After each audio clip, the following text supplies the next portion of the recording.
Putin की साम्राज्यवादी परियोजना के खिलाफ खड़े होना। जैसा कि यूरोपीय राष्ट्रपति की आक्रामकता के खिलाफ एकजुट है, भारत को यह महसूस करना चाहिए कि पुतिन और रूस समान नहीं है। वर्तमान परिदृश्य में अभी एक हफ्ते पहले जर्मनी पश्चिमी गठबंधन में कमजोर कड़ी था, जो रूसी राष्ट्रपति को यूक्रेन के संकट को कम करने के लिए मनाने की कोशिश कर रहा था। आज जर्मनी यूरोप का सबसे अमीर देश है। रूस के प्रति सबसे बड़ी राजनीतिक सहानुभूति के साथ यूक्रेन में पुतिन के युद्ध के खिलाफ खड़े होने के लिए यूरोपीय और अमेरिकी सहयोगियों के साथ अपना बहुमत कुछ फेंक दिया है। जर्मन चांसलर भाषण में घोषणा की कि यूक्रेन पर रूसी आक्रमण यूरोप के एक महत्वपूर्ण मोड़ पर है। पुतिन सिर्फ नक्शे से एक स्वतंत्र देश का सफाया करने की कोशिश नहीं कर सकते। वे लगभग आधी सदी से चल रही आ रही यूरोपीय सुरक्षा व्यवस्था को ध्वस्त कर रहा है। उल्लिखित 5 आयामी प्रतिक्रिया प्राप्त हो रही है। यूक्रेन के साथ सैन्य एकजुटता, पुतिन के रूस के खिलाफ दंडात्मक उपाय, नाटो के माध्यम से यूरोपीय सामूहिक रक्षा के लिए जोरदार प्रतिबद्धता दिखाई है। जर्मन पुनःशस्त्रीकरण की ओर है। रूस के साथ जर्मनी की ऊर्जा और आर्थिक अन्योन्याश्रित में कमी आई है।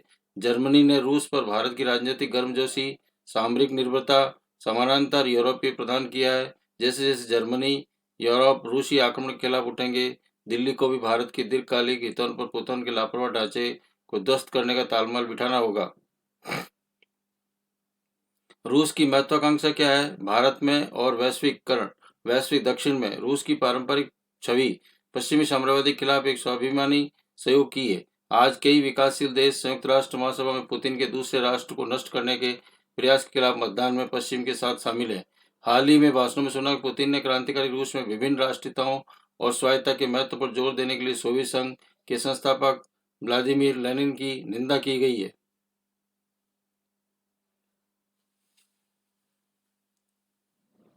लेकिन जिन्होंने जस्टिस के रूप में राष्ट्रीयता के लिए एक जेल घर के रूप में दिखा है और जो देखकर कहा कि सोवियत संघ को रूसी साम्राज्य के समाजवादी संस्करण के बजाय राष्ट्रीय गणराज्यों को संघ होना चाहिए यहाँ पर। और पुतिन ने कहा है कि वह यूएसएसआर को पुनर्जीवित करने की कोशिश नहीं कर रहे हैं, वह जस्टिस के रूप में रूस को पुनर्जीवित कर रहे हैं की कोशिश कर रहे हैं। इसमें यूक्रेन और बेलारूस को यहाँ पर उपग्रह राज्य बनाना है और मध्य यूरोप में पूरे प्रभाव क्षेत्र में नियंत्रण करने का शामिल होगा। इसमें ऐसी बात कही जा रही है। साथ ही साथ इसमें कहा गया है कि महान रूस कट्टरवाद की ओर निहित पुतिन की अति महत्वाकांक्षाएं पहले से ही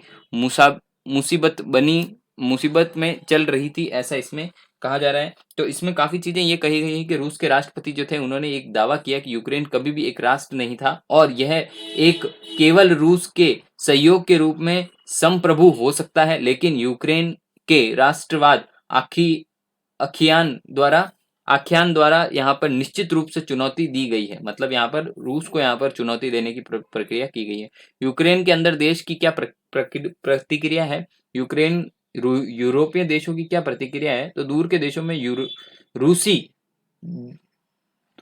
दुस्साहसवाद ने रूस के यूरोपीय पड़ोसियों को प्रभावित नहीं किया है, लेकिन एक यूरोपीय राष्ट्र की संप्रभुता का सफाया करने का प्रयास ने महाद्वीप में व्यापक प्रतिक्रिया उत्पन्न की है। यदि क्रेमलिन पता होता कि यूक्रेन पर रूस हमले से निपटने के लिए यूरोप गहराइयों से विभाजित हो जाएगा, तो यूरोपीय प्रतिक्रिया जो है तेजी और कठिनाई में रहित है। मतलब यहाँ पर कहा गया है कि अगर ये सारी चीजें पहले से पूर्व में पता होती तो है ना, सारी चीजों के साथ में पहले से ही डील की जाती। यूरोपीय संघ रूस के खिलाफ व्यापक वित्तीय प्रतिबंधों पर अहम हो गया है और कई यूरोपीय देशों ने रूस के लिए अपने हवाई क्षेत्र को बंद कर दिया है और फुटबॉल सहित कई मोर्चों पर यहाँ पर मास्को को अलग कर रहे हैं। तो कुछ यूरोपीय देशों ने यूक्रेन को हथियार की आपूर्ति करना शुरू कर दिया है। कई महत्वपूर्ण आर्थिक और मानवीय सहायता भी प्रदान कर रहे हैं। यूरोपीय संघ ने यूक्रेन को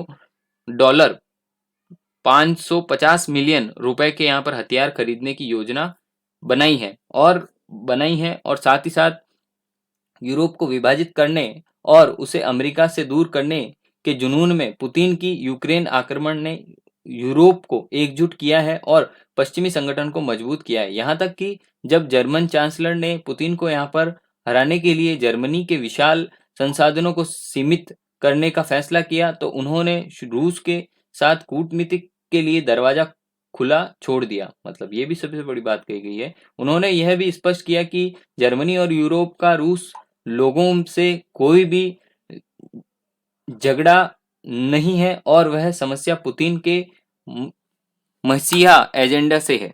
यहाँ पर जो चीजें आती है सामने वो सारी चीजें यहाँ पर रशिया के एजेंडा से बताई जा रही है। और कुछ यूरोपीय देश जो हैं जर्मनी के समान रूप से प्रति सहानुभूति दिखाते हैं। जर्मनी नाटो का एक महत्वपूर्ण सदस्य होने के बावजूद देश के कुलीन वर्ग ने अपने रूसी समकक्ष के साथ में गहरे राजनीतिक, सांस्कृतिक और आर्थिक यहाँ पर संबंध बनाए हैं। पिछले साल रूस ने जर्मनी के साथ 66 अरब डॉलर का यहाँ पर व्यापार किया था। भारत अगर देखे तो निश्चित रूप से रूसी सैन्य आपूर्ति से इस तरह से जुटा हुआ है कि जैसे जर्मनी नहीं है। भारत का यहाँ पर जितना रशिया के साथ में संबंध व्यापारिक दृष्टि से, सैन्य व्यवस्था की दृष्टि से है, उतना तो जर्मनी का यहाँ पर व्यापारिक दृष्टि से संबंध नहीं है। अगर भारत और रूस की बात अगर इस तरह से देखें तो व्लादिमीर पुतिन के आने के बाद में क्या क्या मौजूदा स्थिति में बढ़े हैं, तो मौजूदा मुद्दों में केवल हथियारों की आपूर्ति और सैन्य क्षेत्र में संतुलन के लिए बारे में नहीं है। यहाँ पर पिछले कई दशकों से भारत और रूस के हितों का अभिसरण हुआ है, मतलब केंद्रीकरण हुआ है, दोनों के साथ में सामंजस्य बना है।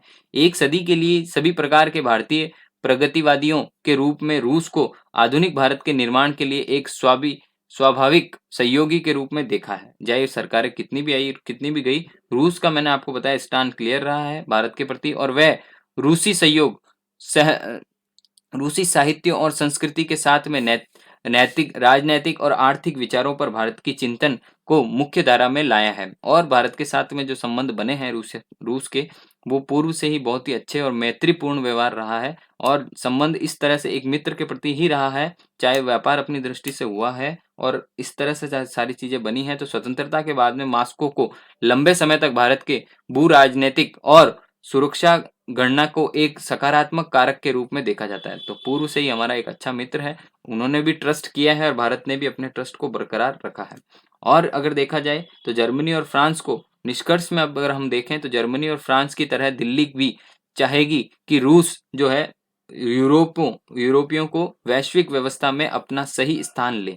अगर दिखती बात है तो जिस तरह अमेरिका अपना डोमिनेंस दिखाता है उस तरह से चाहेगा भारत की रशिया भी दिखाए, और भारत के साथ अच्छे संबंध है रशिया के, तो वो भी बात है।